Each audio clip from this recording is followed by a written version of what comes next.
বন্ধুরা, আজকে তোমাদের সঙ্গে আমি একটা পনিরের রেসিপি শেয়ার করব। রেসিপিটা খুব ভালো লাগে, তোমরা পুরো ভিডিওটা দেখবে। আর এর মধ্যে কী কী ইনগ্রিডিয়েন্টস লাগছে সেটা আমি তোমাদের একটু দেখিয়ে দিচ্ছি। এখানে আমি একটু পনির একটু কিউব করে কেটে নিয়েছি, ঠিক আছে? এরকম টুকরো করে তোমরা পনিরটা কেটে নেবে, এরকমই স্কোয়ার শেপে। এরকম দেখো, আমি একটু ক্যাপসিকাম কেটে নিয়েছি, একটু কয়েকটা কাঁচা লঙ্কা চিড়ে নিয়েছি। আচ্ছা, এটা হলো। এবার আমি একটু ফোড়নের জন্য দেখো একটু নিয়ে নিয়েছি এলাচ, লবঙ্গ, দারচিনি।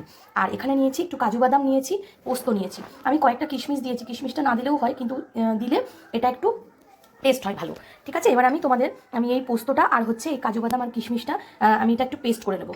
আর এই কটা ইনগ্রিডিয়েন্টস দিয়ে, আর এর সাথে তো একটু নুন মিষ্টি যেরকম স্বাদ মতন ওটা দরকার সেটা তো দিতে হবে।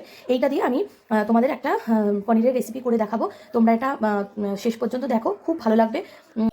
দেখো, এবার পনির যেটা তোমাদের দেখানো হলো, এবার আমি একটা ফ্রাই প্যানে আমি কিছুটা তেল দিয়ে নিয়েছি। এবার এর মধ্যে আমি একটু পনিরের কিউবগুলো দিয়ে আমি একটু হালকা একটু ফ্রাই করে নেবো।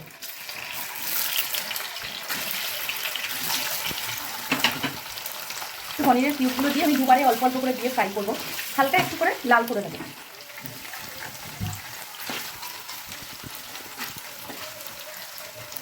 খুব বেশি ভাজার দরকার নেই, তাহলে পনিরটা তোমার শক্ত হয়ে যাবে। হালকা একটুখানি একটু সামান্য রং ধরবে, এইরকমভাবে আমি পনিরটা একটু ভেজে নেবো।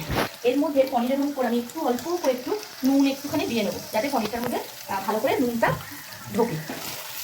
এই দেখো, হালকা হালকা কালার হয়ে যাচ্ছে। দেখো, পনিরটা হালকা ব্রাউন হয়ে গেছে। এইবার আমি পনিরগুলোকে তুলে দেবো, বেশি ভাজবো না, আগেই বললাম। এবার আমি পনিরগুলোকে তুলে দেবো, ঠিক আছে? দেখো, এইরকম হালকা একটু ফ্রাই হয়ে গেছে।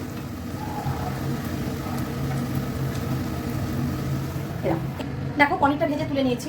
এবার আমি যে তোমার এই ফোড়নের জন্য একটুখানি তোমার এলাচ, দারচিনি আর লবঙ্গ, এই তিনটে আমি একটু ফোড়নে দিয়ে দেবো।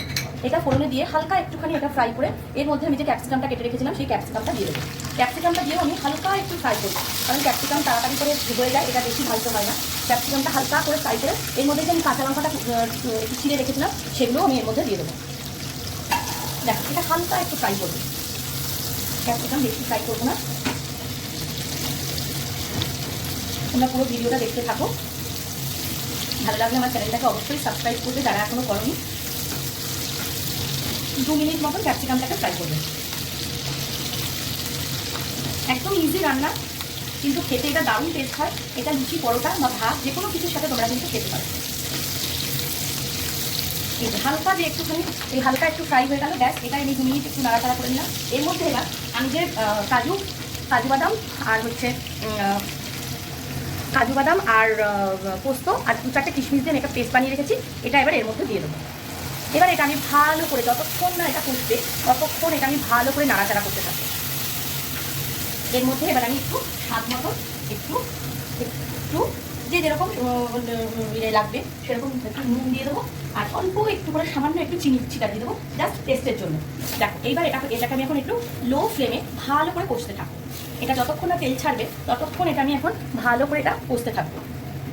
এটা একটুখানি মশলাটা ভালো করে কষে যাক। তারপরে আমি এর মধ্যে কী করবো সেটাও তোমাদের দেখাবো, তোমরা ফুল ভিডিওটা কিন্তু দেখবে। আচ্ছা, দেখো, এই দেখো মশলাটা থেকে যে তেল ছাড়তে শুরু করে দিয়েছে, মানে এটা কিন্তু তোমার কষানো হয়ে গেছে। আচ্ছা, এটা তো এরকম একটু একদম হোয়াইট গ্রেভি হচ্ছে। আমি একটু কালারের জন্য আমি সামান্য একটু করে রেড চিলি যে পাউডার সেটা আমি একটুখানি করে দিয়ে দিচ্ছি, যাতে একটু কালারটা ভালো হয়। এটাতে কিন্তু আমরা কোনো হলুদ ব্যবহার করবো না, ঠিক আছে? এই রান্নাটার মধ্যে আমরা কোনো হলুদ ব্যবহার করবো না। সামান্য একটু কালারের জন্য আমি একটু রেড চিলি পাউডার দিলাম। এটাতে শুধু কালার হবে, সেরকম ঝাল সেরকম হবে না। তোমাদের এটা কিন্তু অপশনাল নয়, তোমরা চাইলে নাও দিতে পারো, একদম হোয়াইট গ্রেভিও রাখতে পারো। এটা কিন্তু কষানো পুরো হয়ে গেছে। এর মধ্যে এবার আমি ভেজে রাখা এই যে ভেজে রেখেছিলাম যে পনিরগুলো, সেগুলোকে আমি এর মধ্যে এবার দিয়ে দেবো।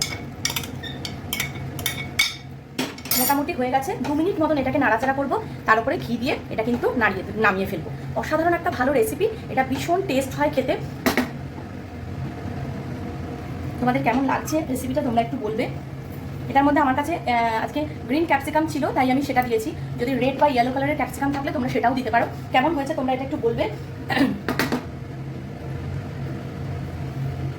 আর এর উপরে আমি এবার একটু করে ঘি দিয়ে দেবো। আমি জাস্ট অল্প করে একটু ঘি ছড়িয়ে দেবো। ভীষণ ভীষণ ভালো একটা টেস্টি খাবার। বাচ্চাকে আমি এটা অল্প করে এবার একটু ঘি দিয়ে দিচ্ছি।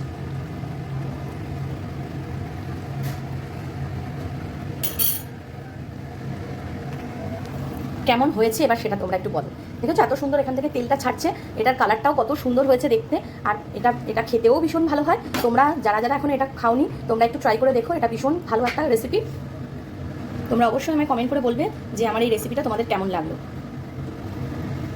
এই হচ্ছে পনির রেডি হয়ে গেছে। দেখো এখানে কীরকম একটা তেল ছাড়তে শুরু করেছে, দেখেছো? এই দেখো কালারটা শুধু দেখো কত সুন্দর এসছে।